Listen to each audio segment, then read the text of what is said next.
It's fall in Western North Carolina, and that means apples. Today, we're gonna make applesauce, and I'd love to show you how. It's super simple. Hi, I'm Amy Landers with GardensThatMatter.com, where we believe your garden is the key to better food, a better life, and a better planet. And of course, one of the best things about growing food or knowing local farmers where you live and getting food from them is eating it. Today, we're gonna make a big batch of applesauce because we are gonna can some. Inside the Gardens That Matter membership this month, we've got a great new class called Canning Essentials with Ashley English. Ashley is a friend of ours who is an amazing author and speaker, and she brings us all the basics you need to know about canning. It's a great class, and I'll include some details about it in the description below, and also towards the end of this video, I'll tell you a little bit more. But let's jump in to making this applesauce. This recipe comes from Ashley, and here's what you're gonna need. Super simple, just 2 ingredients, apple cider and apples. The key to great applesauce is to start with good apples, nice fresh apples. If you have a local apple stand, apple house, go see them. You're looking for some tart apples and some sweet apples. So we're gonna actually use 3 varieties today. We've got sweet Fuji's, those are beautiful. We've got sweet tart, kind of a mix. These are Jonna Gold, so those are gorgeous. And then our tart apple is called Stamen Wine Sap. So pretty similar to Granny Smith, but according to our local apple farmer, even better, like the best apple for baking. If you have those where you live, check them out. All right, so we've got our apples. We need about 12 pounds for the batch that we're making. If you go to an apple house, a lot of times they'll sell by the half peck or the peck. A half peck of apples is about 5 pounds and a peck is about 10 pounds. All right, you are gonna need a few supplies for processing. You need something to chop your apples up. We're gonna leave the peels on, so you could use one of these slicers. You can use a knife. You need a measuring cup, and then we'll need a way to process the applesauce. So we're gonna use a immersion blender. You could also use a potato masher, and then of course your recipe. This recipe is included with our class, and I always like to put a recipe in a plastic if I'm cooking with the kids, especially to keep it dry. So, all right, here we go. Be sure to wash your apples as you get started. When you're ready to start slicing apples, make sure you've got your compost bin or bowl to catch your cores. Those can go to chickens or into the compost. If your apples have any bad spots or bruises, you just want to slice that off. And of course, this is probably fine to eat, or you can compost or give it to the chickens. From there, if you have an apple core wedger, you can use that. You just press down. Whoop. And then pop these off, and then it's often the easiest, oh, I lost one to the ground, to push this back through that way. If you do not have an apple core, let me show you another way to do this. So basically you're cutting a square out of your apple, and you can even give yourself a really solid look there.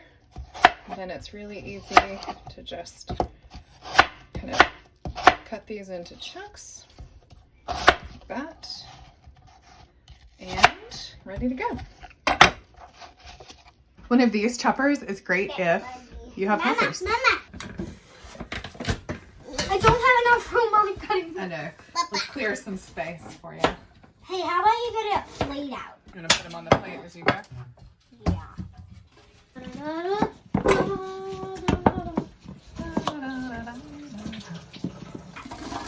One reason you need a large amount of apples is so you can taste them along the way. This one's the sour one.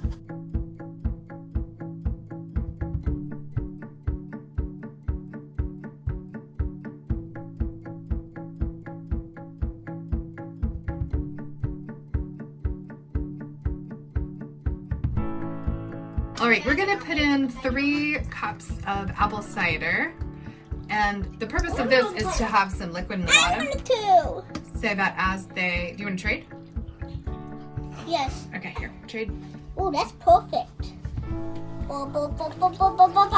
Once you've got the apples and the cider in there, you're ready to turn it on. We're gonna cook it over medium heat and stir it. It'll take 20-25 minutes for them to get soft.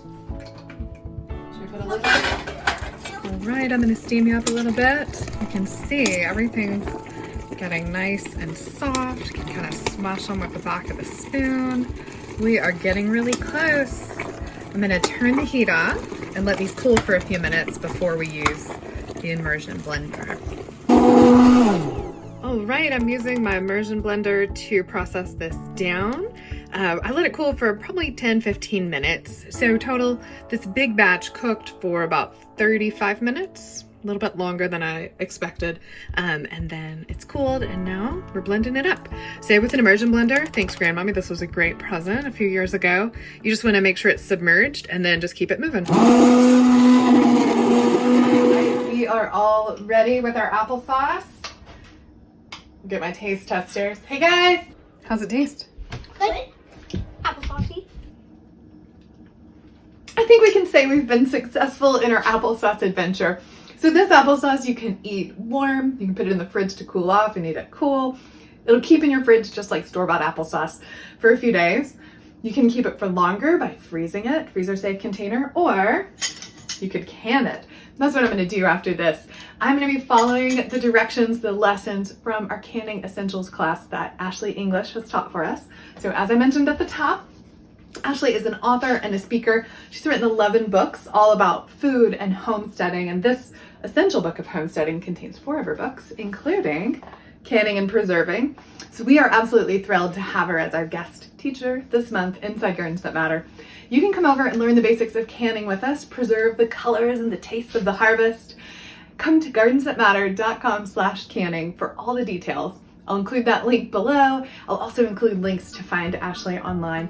She is a fantastic resource when you are excited about eating delicious food from the garden. So until I see you again, happy applesaucing.